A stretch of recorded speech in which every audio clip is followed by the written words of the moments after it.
Royal. Comme une dodoche. Ah, Didiane. Ok. Et toi, bonjour. Comment t'appelles-tu? Adèle, super. Vous êtes venu voir le spectacle de combat de chevalier? Vous aimez ça, les armes? C'est quoi ton arme préférée? Ton papa? Une arme de guerre? Une arme de destruction massive? Il est où le balèze? Il est où, Bafounet? Ton arme secrète? Ouh, c'est le barbu qui est là?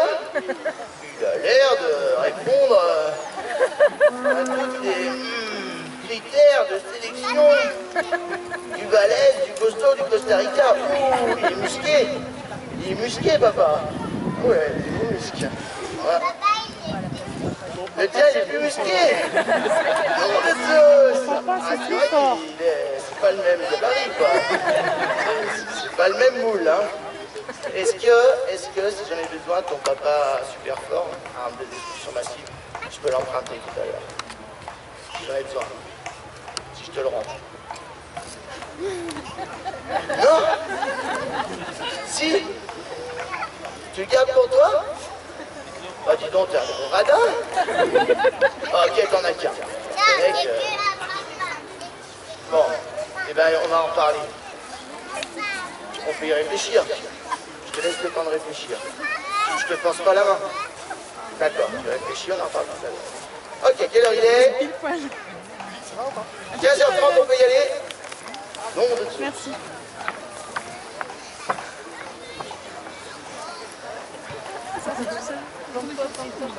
Santé, monsieur, dame. L'agneau de Saint-Jean.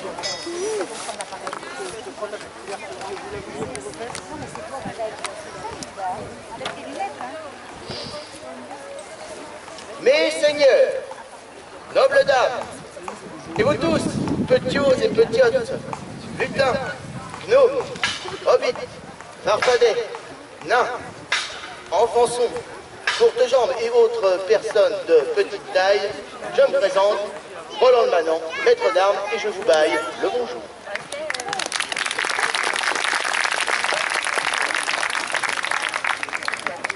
Notre gentil sire, le seigneur de Saint-Jean-d'Eau, seigneur âgé et sans force, se devant de trouver des bras fermes pour protéger ses gens et défendre ses terres, nous a appelés pour cette journée de formation militaire.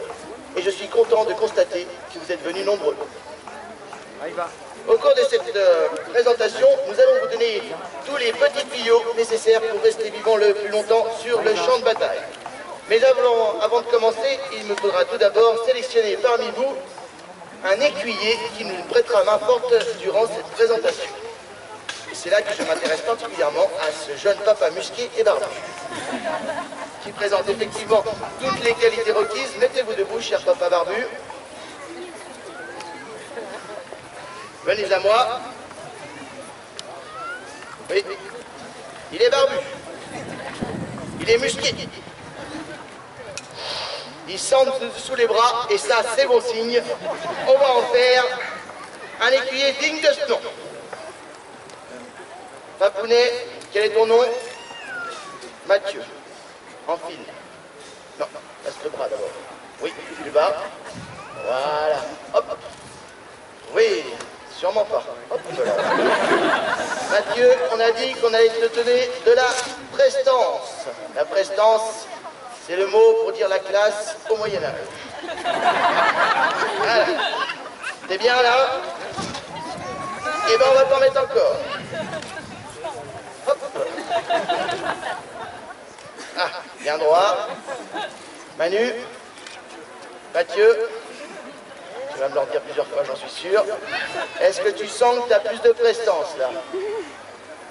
Ouais? Ça vous plaît? Soyez un peu plus exigeants, vous avez raison, très bien. Parce qu'avec ce qui va se prendre dans la trogne, le Mathieu, il serait bon de lui mettre sous le testu un bon casque anal. De verrouiller tout ça.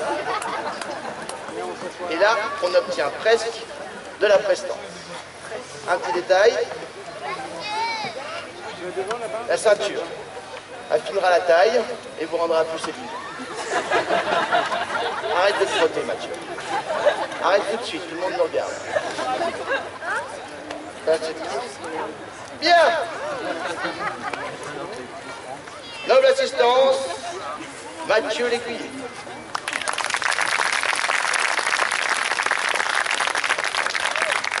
Mais je ne serai pas seul, nous ne serons pas seuls pour vous faire cette petite formation militaire. Car ce jour-ci est un grand jour, oui, un grand jour. Car j'ai l'honneur, le plaisir, non, je dirais le privilège de vous présenter un chevalier engendré par des chevaliers. Un chevalier dont le lignage remonte plus loin que Charlemagne lui-même. Et ça fait pas mal, hein. Ainsi donc, sans plus de préambule, sans renchérir sur la perfection, voici pour vous, ici et maintenant à Saint-Jean-d'Eau, le chevalier Martin, seigneur du Dragon d'Or.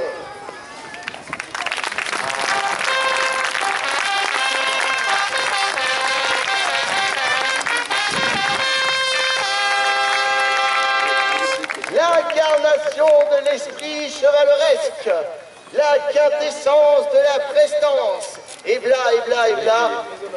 Où est la bonne? Bonjour mon peuple de Saint-Jean-d'Eau. Ça va, il n'a pas trop parlé? Il parle toujours trop, c'est normal. Bien, nous sommes venus ici pour faire votre éducation militaire, comme vous le savez sans doute déjà. Soit pour défendre vos masures si l'ennemi arrive à passer nos frontières, soit, s'il ne l'a pas encore fait, pour aller défendre ses propres frontières. Ainsi donc, vous serez incorporés à notre armée. Et soyez chanceux car nous, on prend soin de nos gens. Il y a deux choses à savoir très importantes avant même de rentrer sur un champ de bataille, de manipuler une arme ou même de faire quelque chose de violent. Il y a deux choses à savoir essentielles, c'est la partie défensive et la partie offensive. Ils sont trop loin. Pourquoi? Il faut les inviter à se rapprocher pour qu'on puisse créer des liens pendant ce spectacle. Ah bah, approchez, n'ayez point peur, on se sent tout perdu. Derrière les cordes, il ne faut pas y aller, mais là, vous pouvez venir. Parce que si vous êtes trop loin, pendant qu'on va se taper dessus, vous ne verrez pas gicler le sang, ou cracher les dents, ou ce genre de trucs dégueulasses qui rend le spectacle si agréable. Voilà. N'ayez crainte, les meilleures places sont devant. Vous allez en prendre plein les yeux, les amis. Voilà. Vous pouvez y aller, monseigneur. Excusez-moi. C'est fini, t'es sûr? J'étais mal placé. Ah non, non. Là, c'est mieux. On est plus proche. Est-ce que tout va bien? Tout va bien. Excellent. Excellent. Alors, bonnes gens, nous allons commencer par la partie offensive. Se mettre défensive, mais les trois excuses. Défensive, se mettre en sécurité. Ainsi donc, quand vous entendrez le mot sécurité, je ne veux plus voir aucun visage. Je ne veux voir que des avant-bras. Ça marche?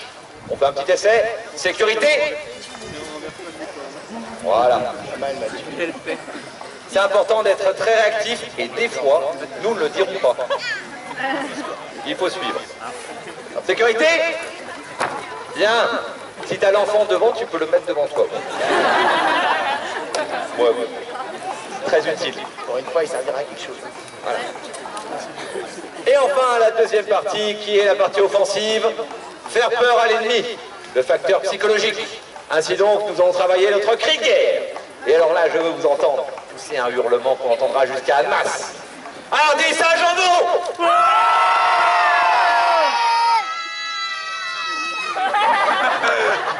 Là, il y a du cœur. Regarde lui.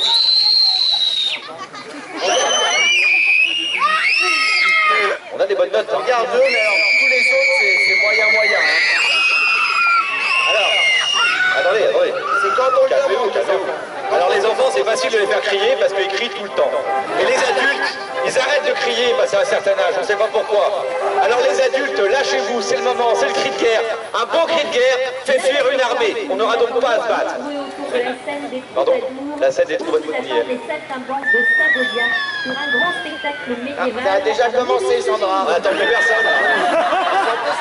Non, c'est bon. C'est bon. Bien. Bisous. Salut. Oh yeah. Same thing, we are here. Thank you. It's a great honor for us. Looks great. Nice. So, le bon cri de guerre doit venir du cœur. Il fait fuir l'ennemi. Et on l'entend jusqu'à où? Alors je vous entends. Hardi Saint-Jean-d'Eau.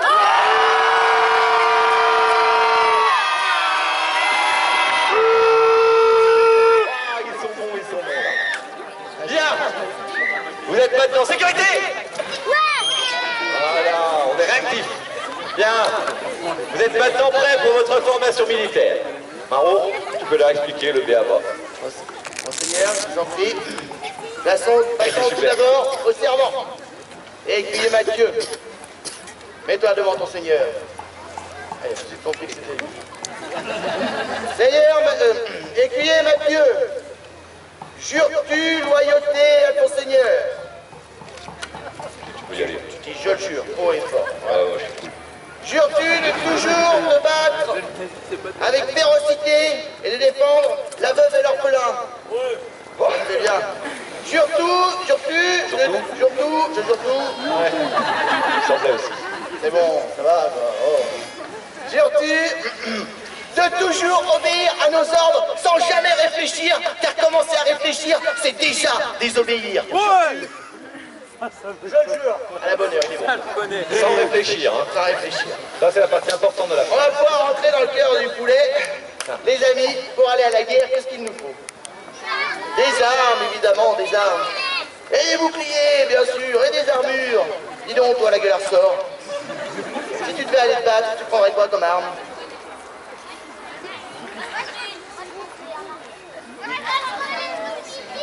Une hache, une massue, très bien, vous faites des très bons choix. Mais alors, écoutez les enfants, au Moyen-Âge, le gros problème, c'est qu'il faut avoir de l'argent pour se payer une épée. Et au Moyen-Âge, le fer, ça coûte cher. C'est comme aujourd'hui, dans le catalogue Jouet Club, tu voudrais un super robot, mais si t'as pas les thunes, eh ben tu prends le petit. Bon. Ah non, mais c'est le monde normal, hein. Ils sont contents, les parents, que je leur dise ça, hein. Alors mon petit, toi qui as un tout petit bras, et qui a envie de défendre la cité de Saint-Jean-d'Eau, même si tu es petit, tu as beaucoup de courage, et tu vas pouvoir utiliser ceci. Qu'est-ce que c'est, ceci? Non, madame la baronne, c'est pas un string médiéval. C'est pas un défilé de mode ici, c'est une boucherie humaine. Bon, ceci est une fronde. Ceci, ça sert à tout petit à défoncer les tout grands. Quoi, vous trouvez que c'est pas très clair ce que je dis? C'est quand même dans la Bible. Dans la Bible, on trouve David, qui était tout petit, un bien frais, comme on dit chez nous, et il a tué le géant Goliath grâce à la fronde. Alors la fronde, ça sert tout simplement à décupler la force de ton petit bras. Alors on prend ce petit projectile, qui est une tomate. Comme tout le monde le sait, au Moyen-Âge, la tomate n'existe pas, il s'agit donc d'un ananas. Très bien, il y en a une qui suit, c'est un bon début. Alors, mon petit, regarde, tu mets ta pierre là-dedans, une pierre ça coûte pas cher, une fronde c'est de la cordelette et un bout de cuir. Tu regardes là-bas, ouh là là, attention les amis. Sécurité! Magnifique tir. Sécurité au fond! Et là, dans le jardin médiéval, alors tu vois, ça va beaucoup plus loin qu'avec ton petit bras. Hein. Et puis si tu en mets plusieurs, des frondeurs, je dirais une centaine, c'est une vraie pluie meurtrière qui tombe sur la tête des adversaires. Ça c'est pas mal, je te conseille de la fronde. Une autre arme de jet, sympa comme tout. Si vous êtes attaqué par plusieurs adversaires, vous pouvez par exemple en poinçonner un. On fait un petit pin de Saint-Jean-d'Eau en lui balançant un couteau de lancer. Pour bien vous montrer comment ça marche, on va prendre un petit cobaye volontaire. Oui, Non, qui court vite. Non? Non, Vaillant. Vaillant. Non, on va détendre. Trop sympa. Oui, non, on va pas. Non. Il faut savoir que les chevaliers et les gens de noble lignage sont aussi issus et érudits en art de la poésie et de la jonglerie. Laissez-moi vous montrer les arts de la jonglerie, par exemple, avec ces petits couteaux, qui développent précision, rapidité, ce qui est important en combat. Impressionner l'ennemi, un facteur psychologique toujours. Voilà. Chose importante et très rigolote, c'est qu'avec ces petits couteaux, nous pouvons aussi tester le courage des jeunes écuyers, par exemple. Il va être content. Alors pour ce faire, on va demander à notre jeune écuyer de venir bravement jusqu'au milieu de la scène. Écuyer Mathieu. Voilà. De faire une tête toujours bien rassurée, détendue. Alors mon ami Mathieu, est-ce que tu as fait ton service militaire? Non, t'as raison, ça sert pas à grand chose. Tu vas faire comme le militaire, tu vas te la péter. Voilà, bombe le torse. Voilà, très bien. Rentre le cimetière à poulet. Serre le fessard. Et surtout, tu ne bouges plus. Parce qu'à partir de maintenant, les couteaux, ils vont passer là, là, là, et si t'as pas de chance, peut-être même ici. Les bras le long du corps, c'est mieux, c'est mieux. Rien qui dépasse. Si, il y a un truc qui dépasse. Voilà. Tiens la droite, Comme ça. tête en arrière. Voilà. Pas trop sûr, ça colle. Moins droite. Ouais, Voilà. Bien. Alors vous avez compris que le but du jeu, c'est de toucher le nez sans avoir la branche là. Ah. Enfin, vous allez voir.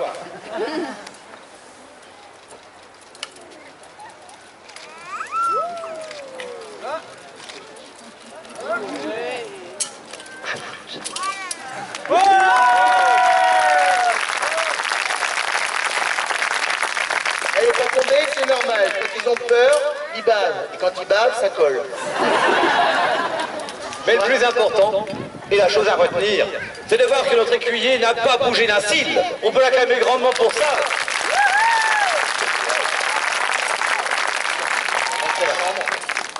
Range.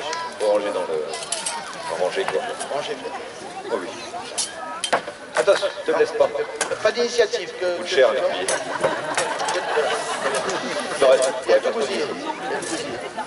Arme de jet suivant. L'arc. Alors les enfants, l'arc, ça coûte cher ou ça coûte pas cher? Qu'est-ce qui coûte cher, on a dit, au Moyen-Âge? Le fer, ouais. Vous voyez beaucoup de fer là-dedans? Non, donc l'arc, ça coûte cher ou ça coûte pas cher? On sera juste surpris. Ça coûte pas cher parce que c'est fabriqué en Chine. En bois. Ça, les enfants. Des fois, il y en a qui répondent en Chine. Ils sont malins, les enfants. Les enfants, c'est des personnes comme les autres, juste qu'ils sont un peu plus petits, c'est tout. Hein. Alors, on prend un arc. Le plus souvent, fabriqué en bois d'if. Donc, c'est du bois, c'est pas trop cher. Une petite cordelette en lin ou en chanvre. Le problème avec l'arc, c'est qu'il faut s'entraîner. C'est quand même assez difficile de devenir un bon archer. Il y en a pour 2 ans pour s'entraîner tous les dimanches à la sortie de la messe. Mais par contre, après, tu peux balancer jusqu'à 12 flèches à la minute. Et ça, c'est une cadence de tir assez élevée. L'arc, il est concurrencé par quoi? Exact. Bonne réponse. L'arbalète. L'arbalète, elle, par contre, elle coûte... Cher, bien, parce qu'il y a plein de bois, de fer, et qu'elle est très compliquée à fabriquer. On a dû payer des ingénieurs très ingénieux pour fabriquer ce système de déclenchement. Le problème avec l'arbalète, c'est qu'elle est longue à bander. Et là, tu as une cadence de tir seulement de 3 carreaux à la minute. Pense bien à ta bascule du bassin, sans quoi tu te bousilles le dos, hein, ça c'est important. Alors ça, c'est l'arbalète de chasse du XIIIe siècle. Pourquoi arbalète de chasse? Parce que c'est la plus petite de la famille, tu peux l'utiliser à cheval. Parce que le seigneur de Saint-Jean-d'Eau, le dimanche, il va à la chasse au caillon. Alors il chevauche son destrier le plus rapide, il prend son arbalète, il la prépare comme ça, il le lance au galop, pataclap, pataclap, pataclap, et là il vole son billet, et il tire. Wow. Toi qui vas tirer dessus? Non. Non, on dirait que c'est lui. Ah, ils n'ont pas l'air tous d'accord. L'arbalète est juste à côté, regarde. Enfin vrai. On pourrait faire maintenant une petite démonstration de tir à l'arc en prenant un petit cobaye. Non, les gars, ils n'ont pas fini leur formation militaire. On a le droit de supprimer que des militaires. Que des militaires. Pas les civils. D'accord. Alors, laissez-moi représenter une armée de chevaliers en marche. On s'approche de votre belle cité et on est encore à quelques centaines de mètres des remparts. Alors votre seigneur appelle tous ses archers sur les remparts et ils vont tenter de stopper les chevaliers. Vous devriez faire attention, vous êtes juste derrière moi. C'est là qu'il va tirer. Alors, Saint-Jean-d'Eau, avec moi. Et tu pilonnes. Et ils arrivent. Et tu pilonnes. Alors, tu pilonnes. Eh oh, pas la tête ça, hein. Pourquoi pas la tête? Hein? La tête, t'aimes pas? Et les pieds? Tu pilonnes. Et la tête? Ah, la tête! Ah oui, d'accord, ça bouge pas. Les chevaliers approchent de votre rempart. Non, je rigole. Et vous pouvez l'acclamer, applaudissez-le, quel courage, quel bravoure. Il n'a point failli face à un seul archer, mais sachez qu'un archer, ça ne travaille jamais tout seul. Wow.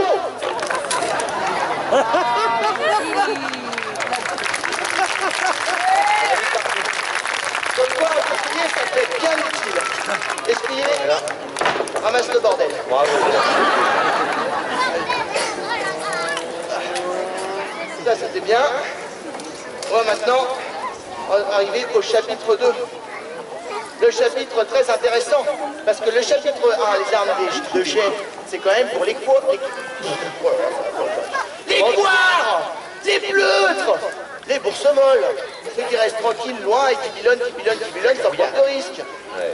Maintenant, on va passer aux armes de corps à corps, aux armes lourdes, aux armes de choc, les armes qui coupent les membres, qui brisent les os, qui défoncent les armures, et c'est celle-là que je Il préfère. me semble que t'as oublié une arme de jet quand même. Une arme de jet? Laquelle? Ouais, Ah là, je l'ai lancé. Ouais. Oh bah c'est tout simple, tu l'as pas vu la sécurité. Oh là là, il a eu peur le monsieur. Ah ouais, ça peut flipper une vache. Eh, on t'a dit sécurité. Oh, tu fais comme ça. Ouais, la sécurité, Il y a ça. des petits d'espace. Bon, Attention, ça arrive aussi de derrière, deux fois. On aurait pu dire sécurité. Hein. on vous a dit, hein. Saltimbanque de Savodia, un spectacle qui t'en prend plein les yeux, et ça ne fait que commencer. Voici l'arme lourde de base. Le maillet de guerre. Ça on impose, hein. Ça on jette, hein. Et si tu fais flipper ton adversaire, c'est bon pour toi. Il faut savoir que le maillet de guerre, à la base, c'est pas une arme, c'est un outil de chantier. Ça sert à planter des pieux autour de ton campement pour faire des palissades, etc., etc. Mais si tu es attaqué par des mecs, tu peux t'en servir comme arme. Cette arme-là, on l'appelle frappe qu'un coup. Pourquoi? Ouais, parce que si tu shootes le mec bien sur la tête, elle s'enfonce dans le corps, t'as pas besoin d'en mettre un deuxième, c'est assez impressionnant, tu vois.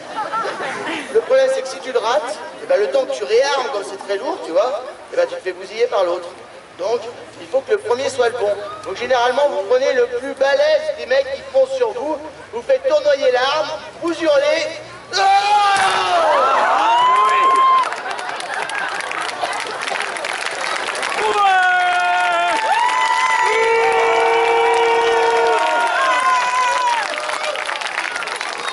On l'a pas dit, mais sécurité.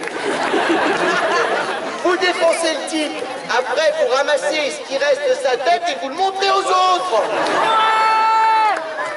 Facteur psychologique. Non, ma petite, le paradin, tonton Polo, il va t'enfiler si tu veux, hein. Bon. Elle est bonne? Arme suivante. On l'a dit, hein, les enfants. On en prend plein les yeux. Le Saltimbanque de Savodia, un spectacle qui tient ses promesses. Arme lourde suivante.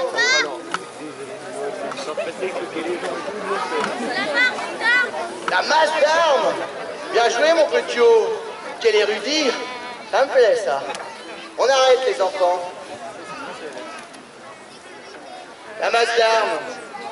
C'est l'arme de bourrin par excellence. Nul besoin de prendre des heures de cours pour savoir s'en servir, comme l'épée par exemple. Parce qu'avec ça, que tu tapes comme ça, comme ça, comme ça, même comme ça, il y aura toujours une gentille petite ailette pour venir casser la mâchoire de ton adversaire. Et ça, c'est sympa quand même. Hein? C'est bien, hein? Moi aussi, j'adore cette arme. Évolution de cette arme. Par en lui de la chambre.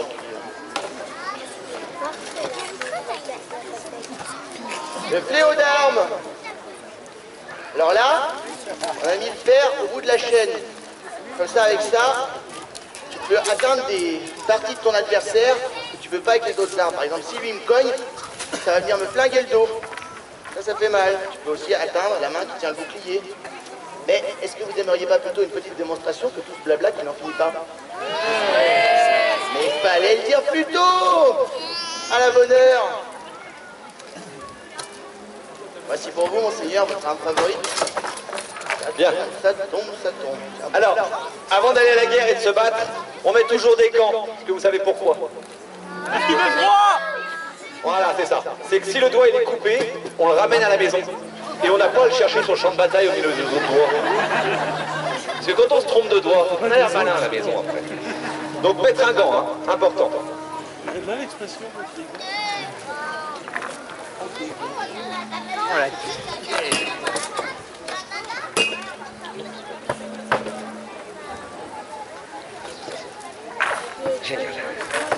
Bien.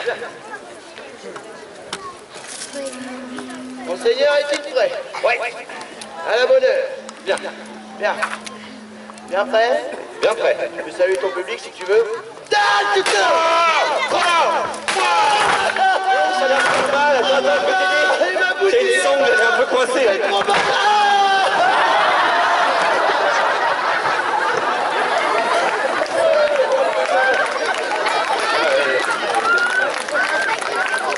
Eh non, on rigole, bien sûr que c'est pas ma main. Cette main-là, on l'a trouvée on l'a trouvée sur un champ de bataille. Le mec, il faisait la sieste, là, sur l'herbe, comme vous, là. Il dormait à côté de ses tripes. Et il y a la main qui était séparée du corps. On a trouvé ça rigolo. On l'a prise. Elle commence à sentir un peu. Ouais. Enfin bref. Je voulais vous présenter une autre arme que j'affectionne particulièrement. Une arme qui est en fait un outil et qu'on a tous au fond du jardin. Un outil comme ça. Hein? Une hache. Maudits soient ces imbéciles de bûcherons qui s'en servent pour couper des arbres. Ça l'abîme. Des mousses la lame.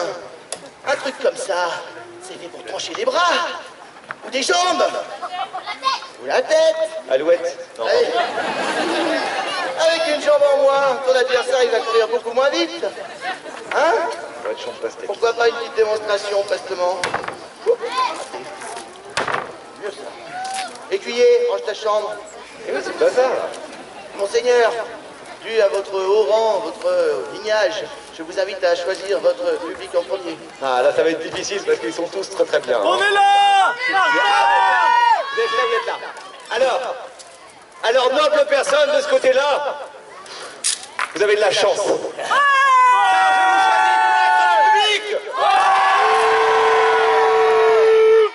Et les autres, ils vont se taper le petit, là. Ouais, ça.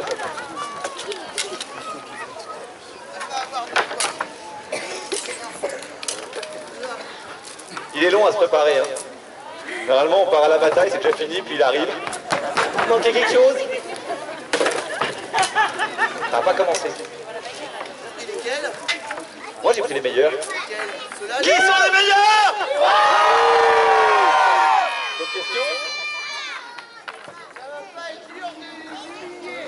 Saint-Jean-d'Eau, avec moi!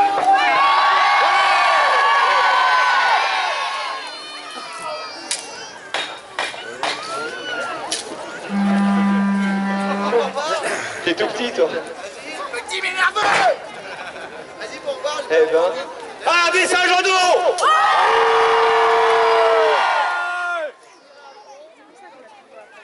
Faites du yoga, ouais. Le petit chien, vous savez.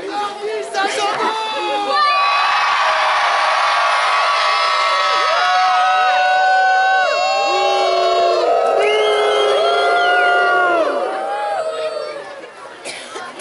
Ah, des Saint-Jean-d'Eau!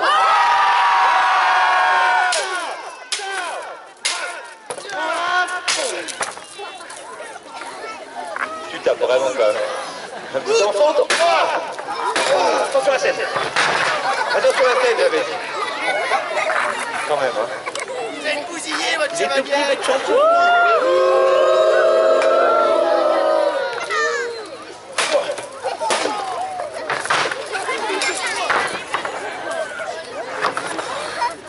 Il lui manquerait pas un truc à votre champion.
Alors là. Ah, vive Saint-Jean-d'Eau!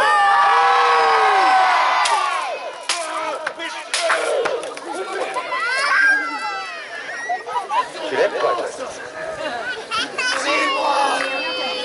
Oui, il reste encore un.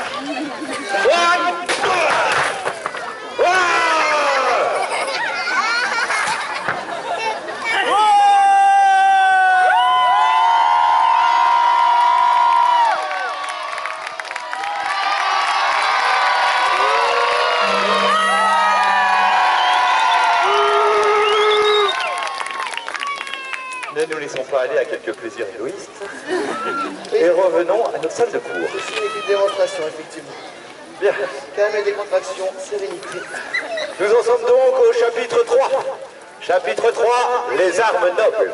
Quelles sont-elles? Les épées! Les épées. Et pourquoi les épées?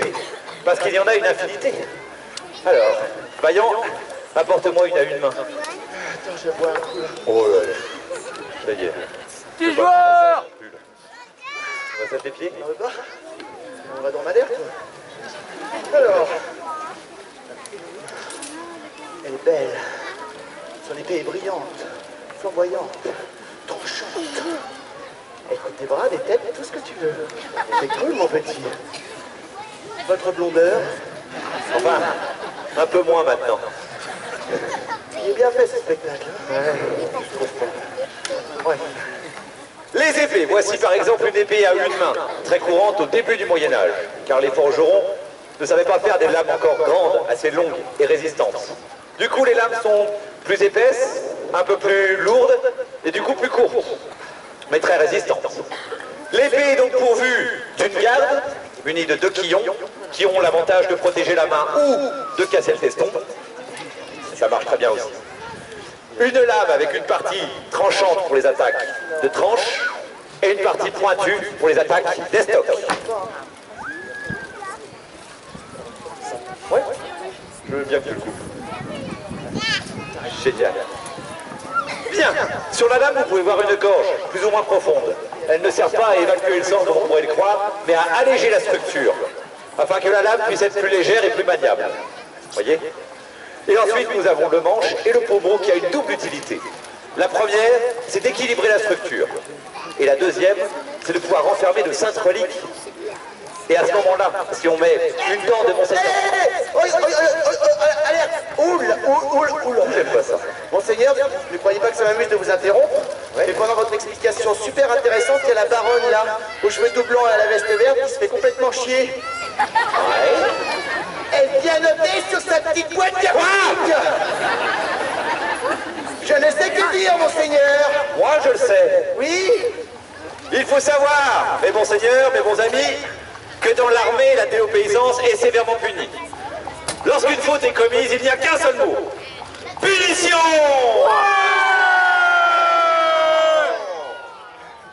Quel genre de punition? Voilà notre John Écuyer. Et à quoi? Bon, bon. Et le bousille? Ouais, le bousille. Avec quel outil veux-tu bousiller? Frappe qu'un coup! Oh, ça, c'est mieux. Ah, ça a l'air chouette, ça. Allez. Tu vises bien le milieu. On a dit qu'on ne réfléchissait pas. Faites attention, ça part sur les côtés. Hein. On t'aura prévenu. Moi aussi, fais attention, ça part sur les Le côtés. vrai mot, c'est sécurité, si tu veux. Voilà. Tu bousilles. Ouais, tu bousilles. Tu Tu ne réfléchis pas. On te l'a dit tout à l'heure, t'as juré.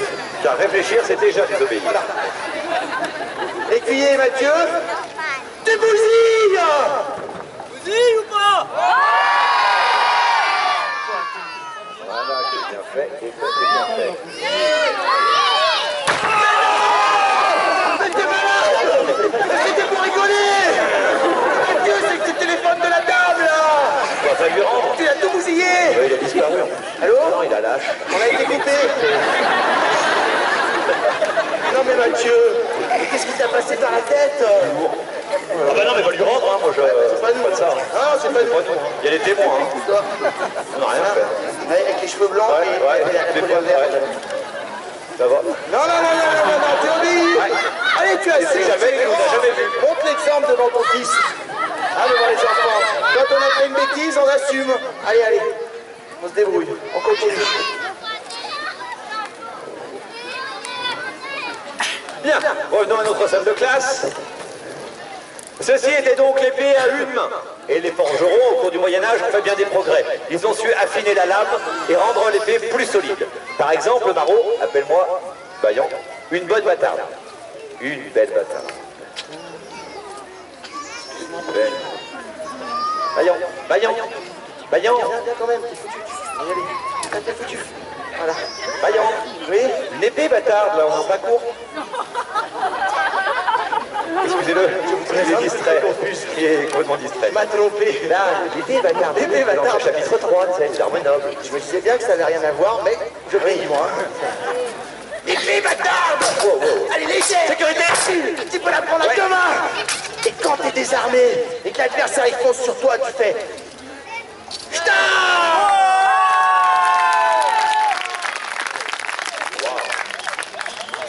Votre grandeur. On la nomme épée bâtarde car elle se situe entre l'épée à une main et l'épée à deux mains. Voyez? Et du coup, c'est une très bonne épée de combat car on peut la coupler avec un bouclier et lorsque celui-ci est perdu ou détruit ou jeté dans le tronchu de l'adversaire, on peut encore la prendre à deux mains et ainsi donner des coups beaucoup plus puissants. Et enfin, les maréchals ferrants, le forgeron a réussi à faire le summum de la technologie moderne. Une épée longue, fine, souple, efficace, tranchante. Marot, Vaillant, apporte-moi le bran, s'il te plaît. Oh, c'est génial. Regardez comme c'est beau. Ça vous laisse bouche bée, hein. C'est une lame qui est plus longue, qui est très souple, qui résiste aux chocs les plus violents. Maintenant que vous avez tout sur les épées, peut-être que vous voulez voir une petite démonstration. Oui! Ah, nous y voilà! Alors, je vois que Vaillant est déjà prêt. On remet nos petits gants pour compter tous nos petits doigts.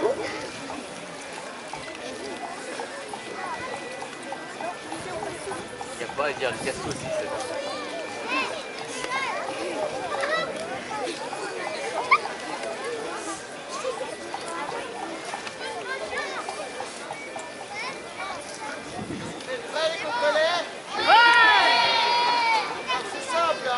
Oui, je l'ai fait. L'aiguille n'était pas là.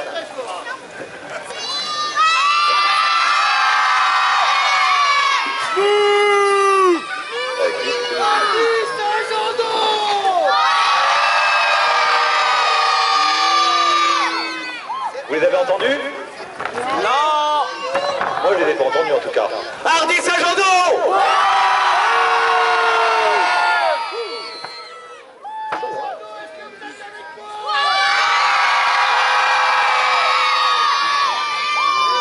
Bien, Vaillant. Assurez-vous, noble assistance, ce tournoi est une... Attends, Vaillant. Attends, c'est... Tu vois, c'est important aussi de mettre un casque, comme ça on ramène sa tête à la maison. Ça, c'est important. En même temps, si la tête rentre pas, alors... Oh là là, c'est long à se préparer, les chevaliettes. Échauffement. Ceci est une joute courtoise. Au cours de cette rencontre, la mort ne sera pas donnée. Oh, pardon. Je te voyais un peu plus loin. Maîtrise, Non, mais... Mélanie. Je pensais que... C'est pas mon style. Oh, ça d'accord. Québec. Nous y voilà. Hardy Saint-Jean-d'Eau.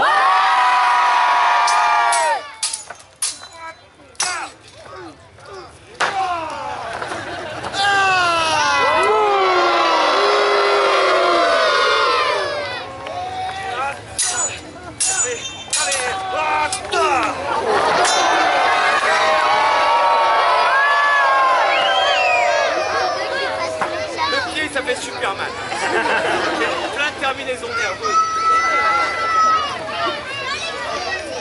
Ça fait grand mal. Il a écrasé les génitrices. Il a explosé les glandes externes. Descendance. Ah mais pourquoi, monseigneur? Autant de haine. Je dirais que c'est le bon moment de le finir.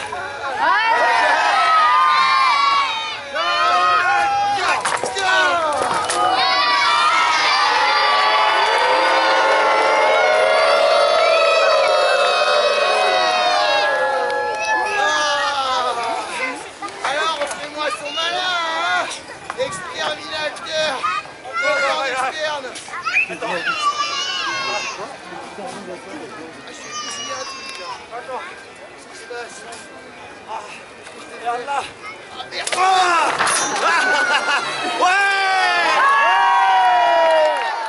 Toujours le petit bout poisson. Pas hésiter, hein. La traîtrise, toujours. Ça voulait filer une descendance. Je vais te faire grande honte devant tout le monde. À genoux. Un chevalier ne se mêle jamais à genoux, d'accord?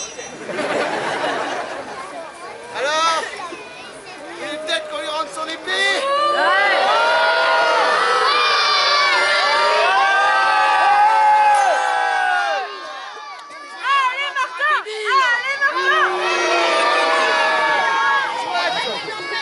Notre victoire dans ce match est triomphale. Tiens, prends ça. Et voilà.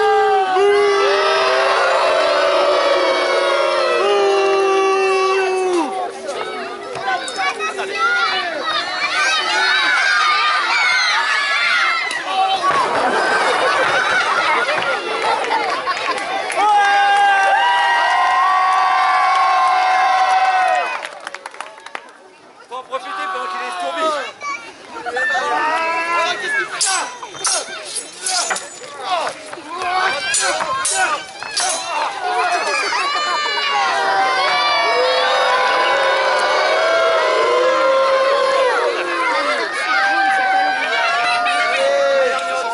Ambiance, il vient de se battre.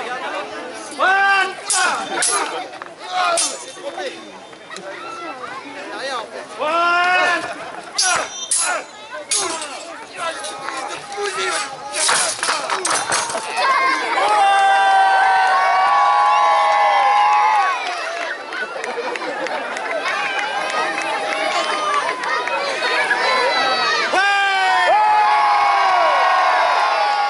Pour Martin, il fait pip. Il fait pip. Il fait pip.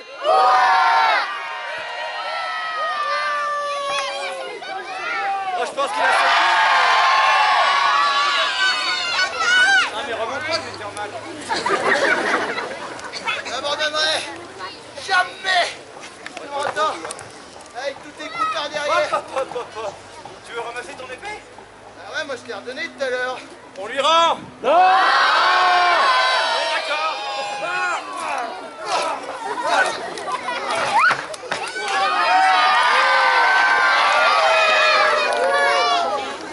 Dis-moi, chevalier, c'est pour être plus séduisante que t'as mis du rouge à lèvres? Regarde. Wow.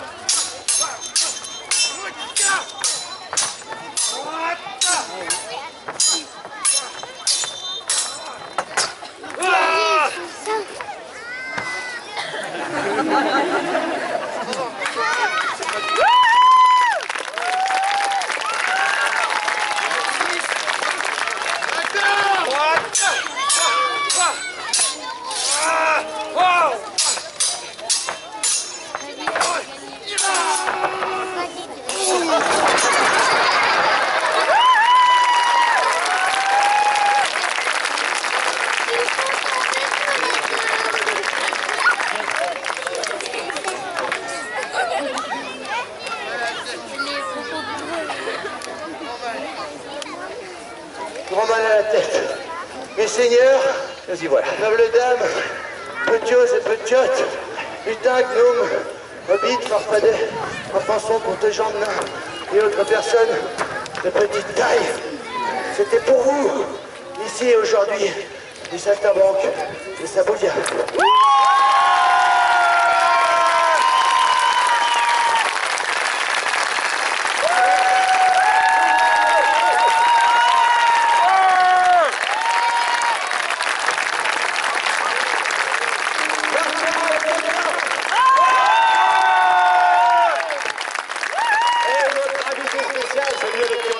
Ce spectacle pendant des semaines et des semaines. Mathieu! Nous vous souhaitons à toutes et à tous longue vie sur les champs de bataille. Puissent ces conseils vous aider à arriver à la victoire. Et nous vous souhaitons également une très bonne après-midi à ce médiéval de Saint-Jean-d'Eau.